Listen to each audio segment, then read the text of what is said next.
Welcome everyone to History Gone Wilder, part of Half History Will Travel. I am your host, the Wilder Historian, and I am wrapping up the battles for Chattanooga with the fight at Ringgold Gap. Although it didn't happen in the immediate area of Chattanooga, it was the final fight when Union forces pursued the defeated Army of Tennessee into northern Georgia.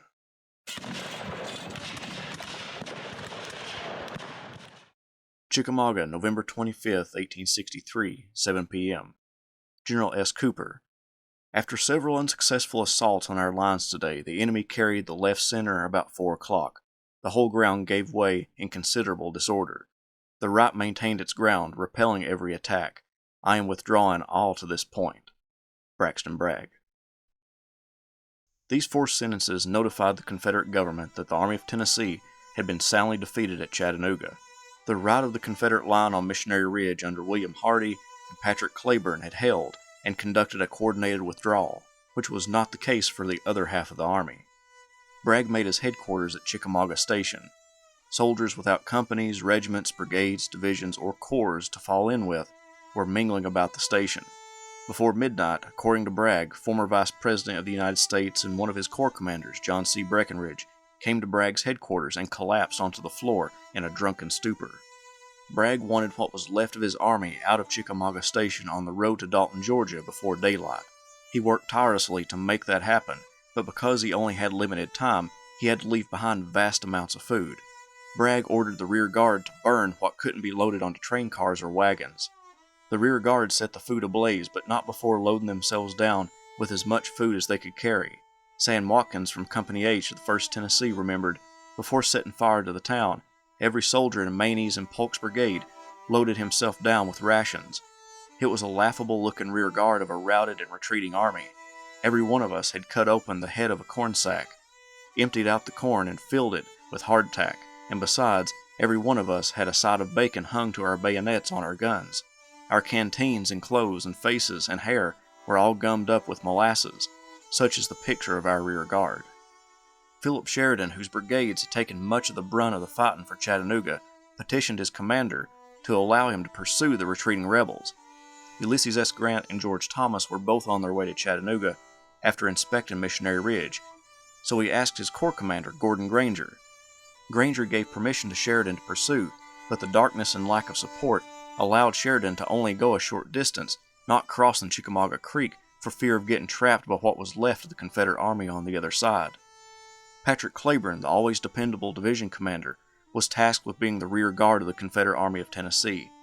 He and his division were to protect the wagon train and much of the army's artillery that was trailing the van of the army. It was a Herculean task, but one Patrick Cleburne was more than willing to take on and perform. A fellow soldier described Cleburne's role. His division, intact from the disasters, was perhaps the only one in the army to which that responsibility could have been safely entrusted. The trains were toiling forward over a single narrow road, the artillery wheels cutting into the soft mud up to the axles and requiring heavy details to prize them out, and the rear wagon was still in sight when the enemy, flushed with victory and pressing forward in energetic pursuit, appeared and opened on Cleburne with shells. Showing his men at all prominent points to create an impression of greater force, Cleburne gradually fell back toward Graysville. Grant sent Sherman to approach Chickamauga Station from the north, and Thomas consented for Hooker to approach the retreating Confederates from Rossville. The Blue troops were encountering gray skirmishers all day, and the rebels set fire to every bridge that they came across to slow down the approaching Federals. By 10 p.m. on November 26th, the Army of Tennessee was marching toward Dalton, and Cleburne was tasked with protecting the wagon train, and if necessary, sacrifice his division for their safety. The Irishman received an order from headquarters that his men were to march across South Chickamauga Creek, but Cleburne refused. He wagered that he would lose more men through sickness if his men waded through the creek and then bedded down for the night. So he took a big gamble and allowed his men to cross the next morning, so they could have a chance to warm up during the day. Later he received another order. It read, "Tell Cleburne to hold his position at all hazards, and to keep back the enemy until the transportation of the army is secured, the salvation of which depends upon him." To hold back the Union Army, he would occupy Ringgold Gap with his battered division. The next morning, before dawn on November 27th, Cleburne's men awoke and could see huge bonfires burning on the other side of the creek. Cleburne had ordered the blazes to warm the men after crossing the frigid creek. A member of Cleburne's division remembered, "We took off our shoes, socks, pants, and drawers, tucking the lower ends of our shirts under our belts, clothing and cartridge boxes up under our armpits, waded the creek, this ford being about waist deep while there was ice along the edges of the water, but we hurriedly got into the water after stripping. The cold was stinging our exposed anatomy." Once across, the men warmed themselves by the fires before putting their clothes back on, then marched toward Ringgold Gap. South Chickamauga Creek, the road to Dalton, and the Western and Atlantic Railroad ran through the gap.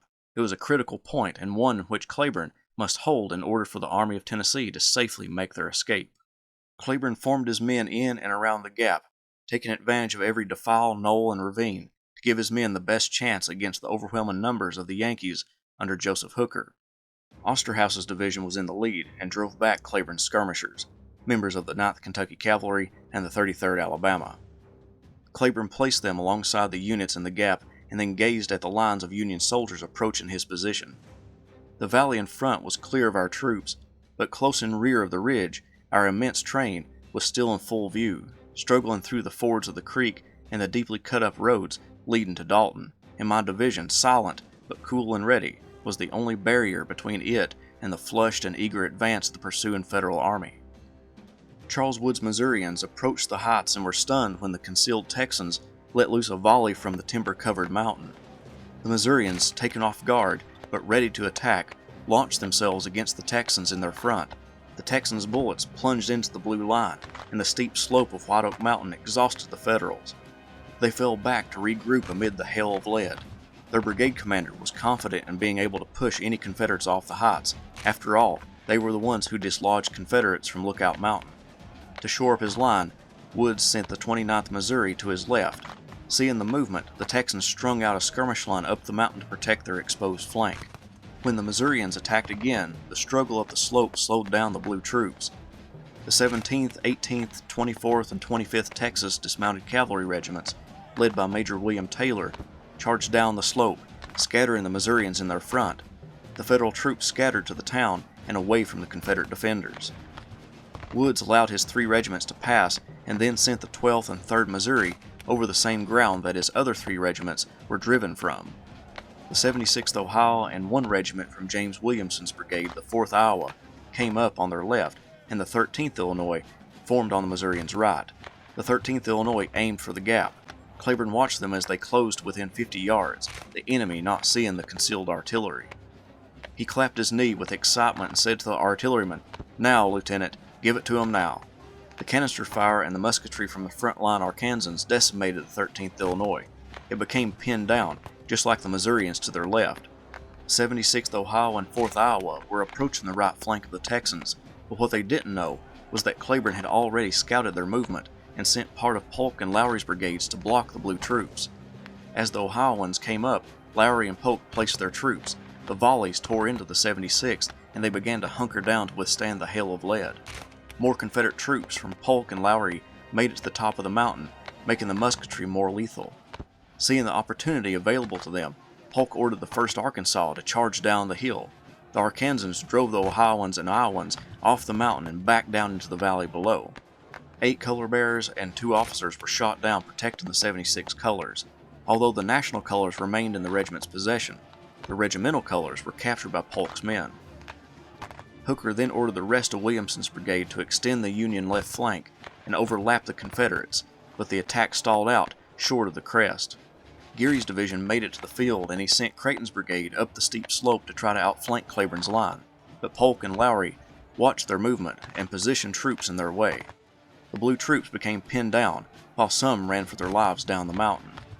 Cobham's brigade of Pennsylvanians attacked the mountain, but the attack, like all the others, stalled out as the troops in Cleburne's division used the elevated terrain to their advantage and held the Keystone State troops in place.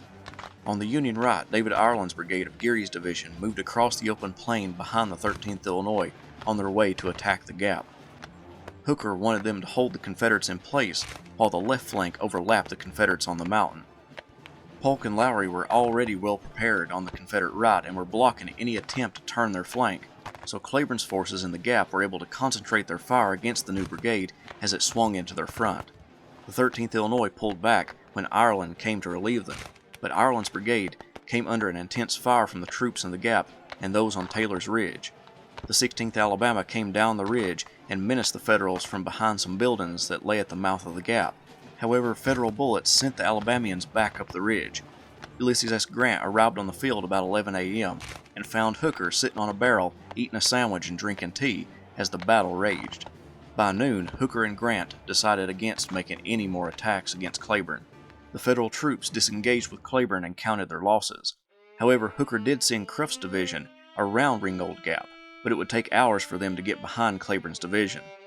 Also around noon, Confederate Lieutenant General William J. Hardee sent word to Cleburne that the wagons and artillery had made it safely away and that he could fall back whenever he was ready. Cleburne's division pulled out to catch up with the rest of the army. In the 4-hour fight, Hooker lost 509 killed and wounded, and Cleburne lost 221, only 20 of them being killed. It was an amazing display of generalship on the part of Cleburne, and with that, the Chattanooga campaign ended. 1864 would bring another campaign, one that would determine the fate of one of the South's largest industrial sites, Atlanta, Georgia.